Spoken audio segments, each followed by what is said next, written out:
Prabowo Subianto's critics have long accused the former Kopassus Special Forces general with enjoying a cozy relationship with some of the nation's roughest characters. But it's his long-standing ties to one of Jakarta's most notorious gangsters that may have an impact on today's polls. Ian Wilson, a research fellow at the Asia Research Centre at Australia's Murdoch University, has been following the relationship between Prabowo and Hercules for years.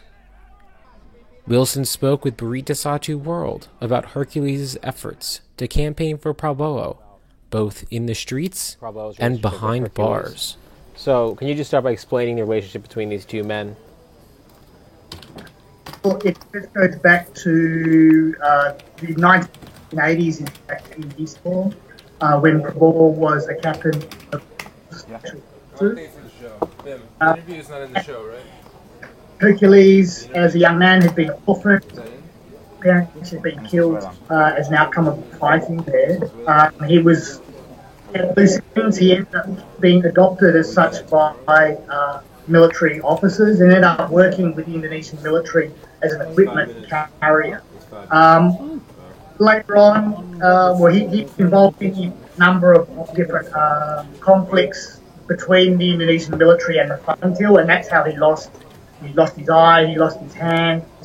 And it was also at that time that, certainly as he explained it, he said that he owed his life to Prabowo through events at that time. So said he had a very strong bond to him in the sense that he felt that he saved his life.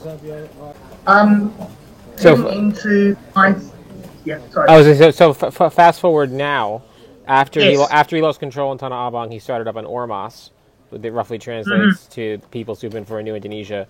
Yep. Has that always been sort of a Gerindra campaign tool, or? Well, that's a relatively recent phenomena. After Gerindra was established by Prabowo in 2008, it was 2010 that GRIB, Gerakan Rakyat Indonesia Baru, was set up by Hercules. Ostensibly, it was an independent organisation. However, it had as its central mission to bring Prabowo to the presidency.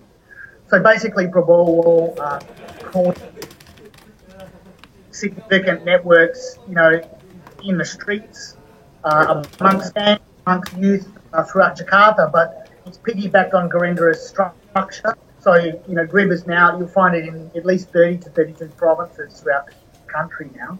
As part of campaigning, it's basically a level organisation. So it's meant to try and mobilise support for Prabowo at the neighbourhood level, at the street level, essentially. So it's become part of a broader network to help push Prabowo's campaign for the presidency.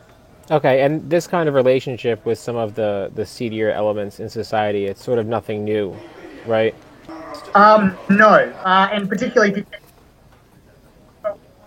certainly with Prabowo and more generally for the military, it's a well-established relationship that goes back to the New Order, where they have working relationships with gangs and figures in the underworld to establish particular kinds of order. The New Order was often identified as a criminal-type regime, and these relationships have persisted into the post-New Order period.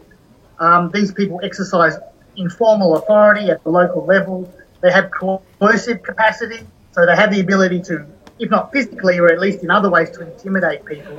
And that's a very valuable form of political capital in democratised Indonesia, where these groups can be mobilised on behalf of patrons, such as people like Prabowo, but many other politicians have used similar tactics to try and secure support at elections. So how important are groups like this to drumming up support for Gerindra's base? I mean, in terms of how it translates into actual votes, I think that's difficult to establish, and I haven't really, certainly in relation to other similar organisations, I haven't seen many cases, except in more remote parts of Indonesia, where certainly, the nature of social dynamic, groups like can really push and intimidate people to vote for their preferred candidate. But I think more generally, they have two functions. They can try and secure vote, but they're also there to be the asset party and to protect the interests of people linked to the party. Basically, I mean, kind of relationship between someone like Hercules and his group and Prabal, different client relations. So they both have a vested interest in protecting each other's interests. Hercules' fate is very much intertwined with Prabal's organisations. For them to prosper in terms of their power and authority in the streets, they need Prabal to win. On the other hand, Prabal needs to mobilise their networks to try and get electoral support, to try and secure, that grassroots level networks that will help to push through for a victory for his presidency. So, both parties become very deeply intertwined in each other's interests, and that's why certainly, Grib, they said to me that it's essential for their existence. He has to win. If he doesn't, their whole network, their whole patronage structure, a very familiar arrangement whereby these kind of groups, are intertwined in politics in a very intimate kind of way. So does that raise any concerns if he doesn't win then?